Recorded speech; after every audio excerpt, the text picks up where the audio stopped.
Hey there, it's Angela, and I'm so glad you found your way here to architecting. Creative careers can be stressful, and it's hard to be vulnerable, but this is your landing pad for raw honesty. I'll help you get clarity, reconnect with your passion, and have the career of your dreams. If you're ready to make a difference, have an impact, and say bye-bye to burnout, stick with me, and let's get architecting.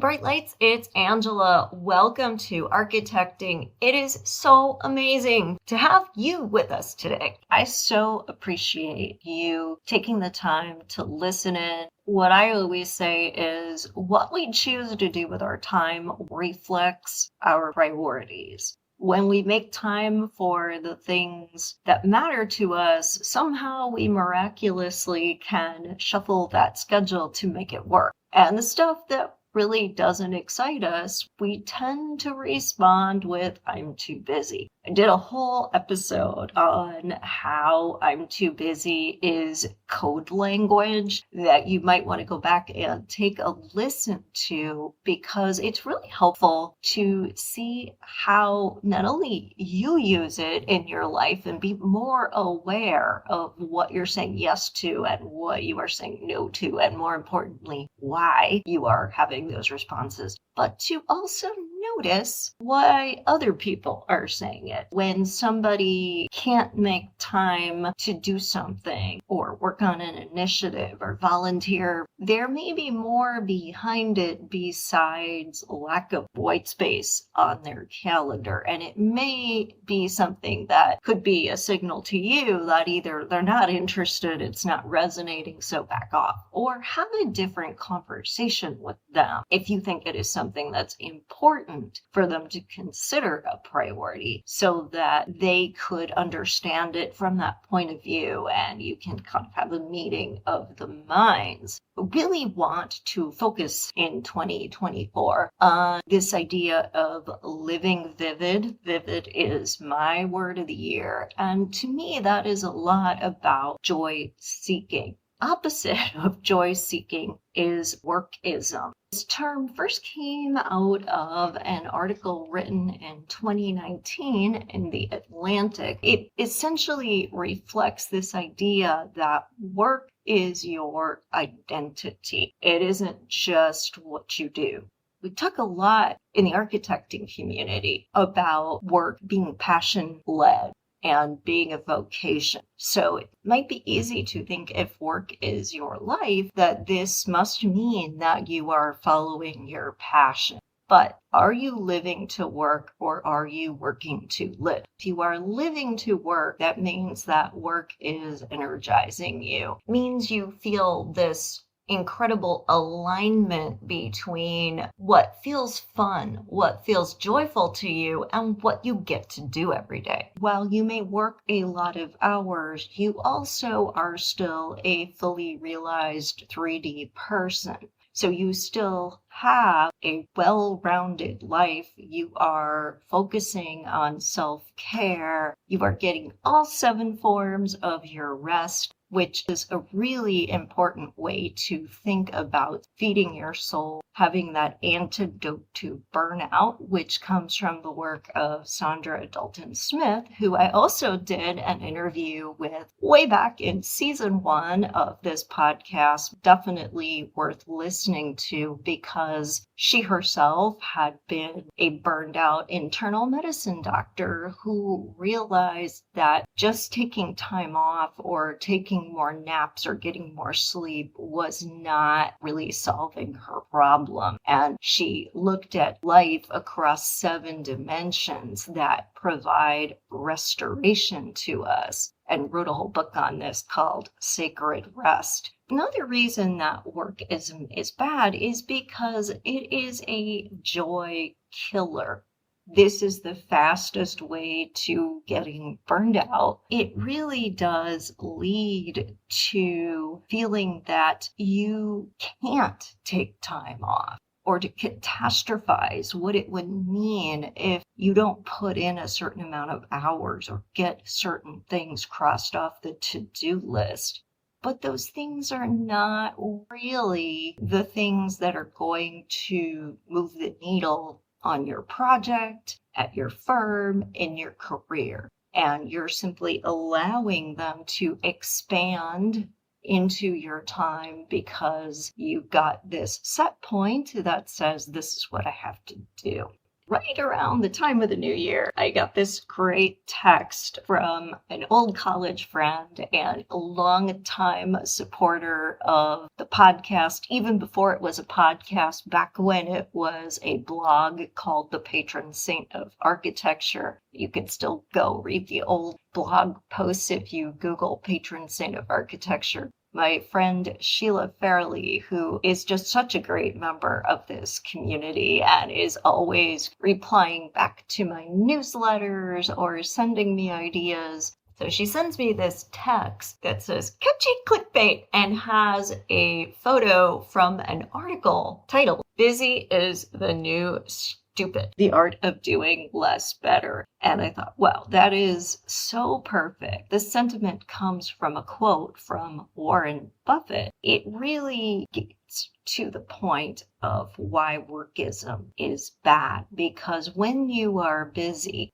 you are not leveraging your time or your talent to its highest and best use. I sent Sheila back the rolling on the floor laughing emoji because she knows that this has been kind of a battle cry that I've been sounding. I've been trying to evangelize around this topic forever. It is clickbait because I think we're all exhausted from how busy we are or think we are. And that's the myth of being busy. Here's why it is so toxic. You are not working, to use a term from the medical profession, at top of license. And I think it's a really interesting analogy. As many of you know, I'm a healthcare architect. In healthcare, there is a shortage of doctors and nurses. And what they are trying to do is encourage fields like nurse practitioner or medical assistant to grow. And the term top of license means what is the highest value work you can do that you can still be within the parameters of what your license allows you to do. So not overstepping boundaries or doing anything that might compromise safety, but constantly saying, how can we have any staff member work at the highest level of value, top of license? And I think it's a great question to ask no matter what profession you are in.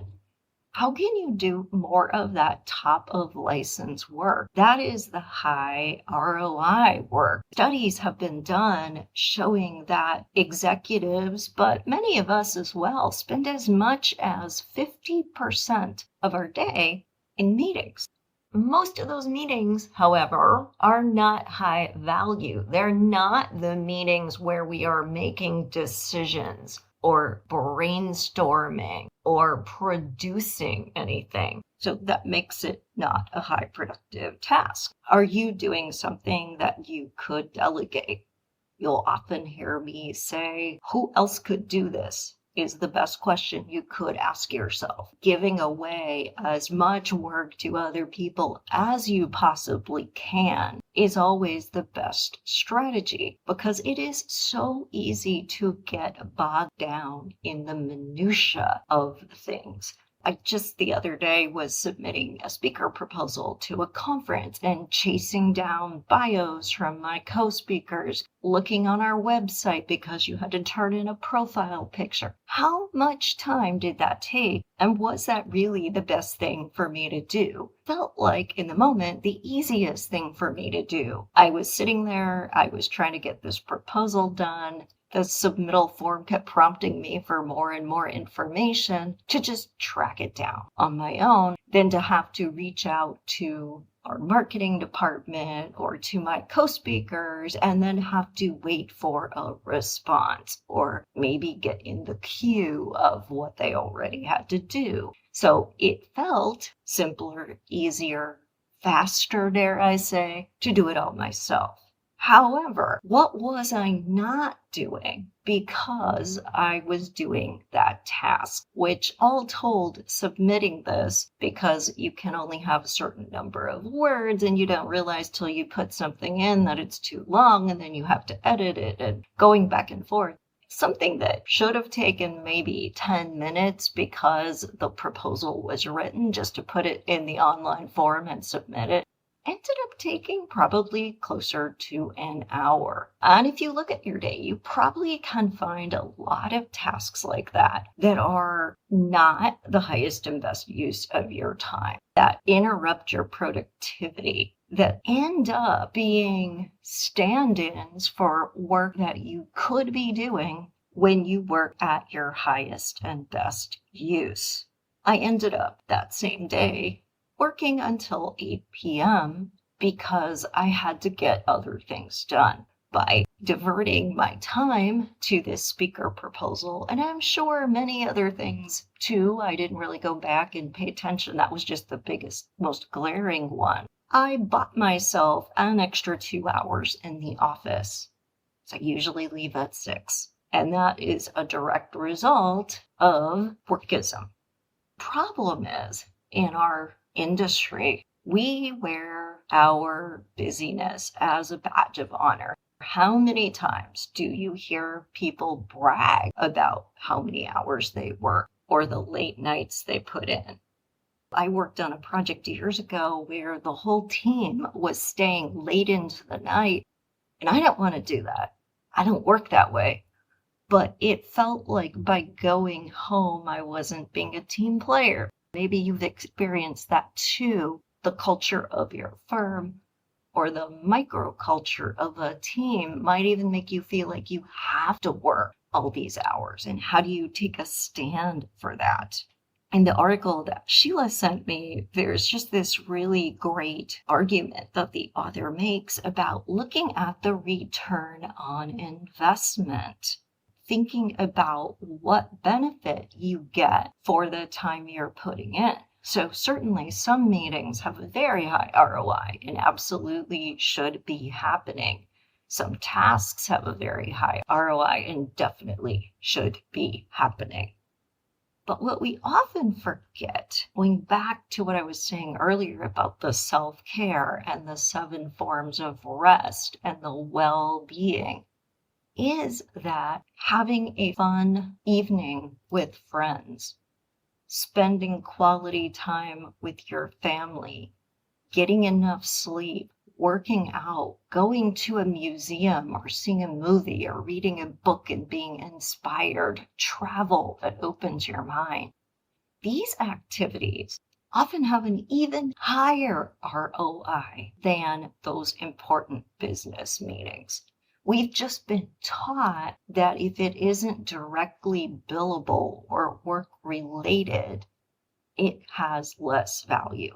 I really want to challenge all of you in this community to think about things differently. So let's reframe this because this is a core tenet of stressless success.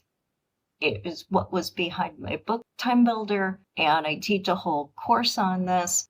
The more you are well-resourced, the better you function. Being high functioning and high performing absolutely depends on you resourcing yourself. The work I do as a healthcare architect focuses very specifically on research in this area. It's something called salutogenesis. You might have heard me mention it before, this idea of health generating. And at its core, salutogenesis is disrupted by distress. The busyness that we choose is not only not productive, but it generates stress. It fuels feeling overwhelmed and burned out and like you are running on a treadmill that just keeps going faster. And enough is enough. Let's break that cycle today. Let's say bye-bye to workism by embracing fun and joy. Now, stay with me because this is going to feel strange, maybe even uncomfortable, like you're goofing off. And how can you give yourself permission? So, I'm going to talk you through this so that it feels really good and really empowering to give yourself permission to choose joy. Choosing joy is not goofing off. It's helping you be more resourced. When you have more resources, you're doing more better in less time. To have the courage and the clarity to make decisions that are aligned with your purpose, that are going to bring you more joy, and to be motivated to invest in your self-care because you understand how it fuels your creativity and your ability to be innovative. Step one, and this is going to sound absolutely off the wall, you have to care less. The scandal. Caring less is not being careless, reckless, not taking the time to understand something. Caring less means you don't make yourself so important. You don't make such an emotional investment in everything about what you're doing and how you're showing up. When we make that super big investment, when we care too much, we're letting our ego lead the way. We're looking to defend our position against threats. We are showing up looking for trouble. When you look for trouble, you're going to find it. When you find it, you're going to want to exterminate it, which means that there becomes conflict. So if someone doesn't agree with you, you feel like you have to win them over. If somebody is skeptical or challenges you, you feel like it's an attack. Instead of being able to stay curious, keep things lighthearted, using that mirroring energy, that how you show up will influence how other people show up. So when you show up super serious and it's super heavy and everything is about being right, you're just creating toxic energy for everyone. Start to invest a little bit less. Let it go. Ask if people have thought about certain things, but don't push it only being the way that you want it to be. Step 2, think about how you can infuse positive energy into every encounter. Are you bringing with you an ability to see the good in a situation instead of the negative? How can you turn it around? How can you reframe it? How can you help people see the solution, not just the problem? And by doing that, how can you shift the energy around the work that's being done so that it does feel fun? It does feel like a psychologically safe place for people to experiment and test limits instead of just doing what they know works. Step 3, stop defending your perspective. All truths are true. We've been taught to operate in this very polarized way where there is a right way and a wrong way. What if that isn't true? What if everyone was right? They're at least right in their own mind. So instead of putting your energy into bringing people to your way of thinking, just accept the fact that they could also be right. You don't have to agree with them, but they can be right. When we're holding on so tight to being right, then we start to do more things out of obligation because we feel that we have to, because we've set up all of these rules for ourselves and other people, all of these expectations. What if you could just let go of that? The last step is to ask yourself, what is the most fun thing you could do today? Your old self will tell you all the reasons why you can't do that, all the things you have to get done instead that you have to make a priority. I want you to do it anyway.